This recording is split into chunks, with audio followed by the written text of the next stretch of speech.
அண்மை செய்தியை பார்த்து வருகிறோம். சட்டமன்ற தேர்தலில் பாஜகவின் அண்ணாமலை போட்டியிடப் போவதில்லை என தகவல் வெளியாகி இருக்கிறது. இது குறித்த விவரங்களுடன் செய்தியாளர் வேல்முருகன் இணைந்திருக்கிறார். வேல்முருகன், விவரம் என்ன?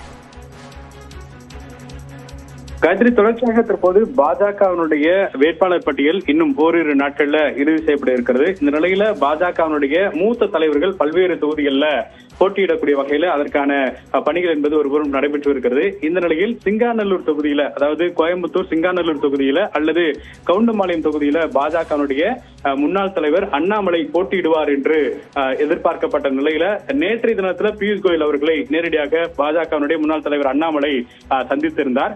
இந்த நிலையில் பாஜகவினுடைய தலைமைக்கு கடிதம் மூலியமாக இந்த தேர்தலில் போட்டியிட போவதில்லை என்ற கடிதத்தை அவர் நேரடியாக வழங்கியிருப்பதாக உறுதிப்படுத்தப்பட்ட தகவல் என்பது கிடைக்கப்பட்டிருக்கிறது.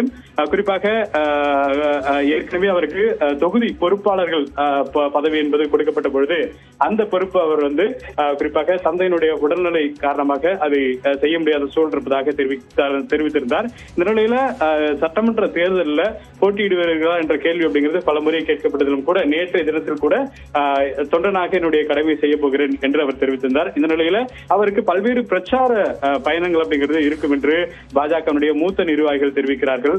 இது போன்ற பல்வேறு காரணங்கள் இருப்பதன் காரணமாக தற்போது பாஜகவினுடைய தலைவர் முன்னாள் தலைவர் அண்ணாமலை அவர்கள் தற்போது இந்த சட்டமன்ற தேர்தலில் 2026 சட்டமன்ற தேர்தலில் போட்டியிட போவதில்லை என்று தற்போது டெல்லிக்கு கடிதம் எழுதியிருக்கிறார். இதற்கு பிறகு டெல்லியினுடைய தலைமை என்ன முடிவெடுக்க போகிறது அப்படிங்கிறது குறிப்பாக அவர்கள் தரக்கூடிய அந்த குறிப்பாக அவருடைய ரிப்ளையின் மூலமாக தெரிந்து கொள்ள முடியும் என்று புரிந்து கொள்ள முடிகிறது.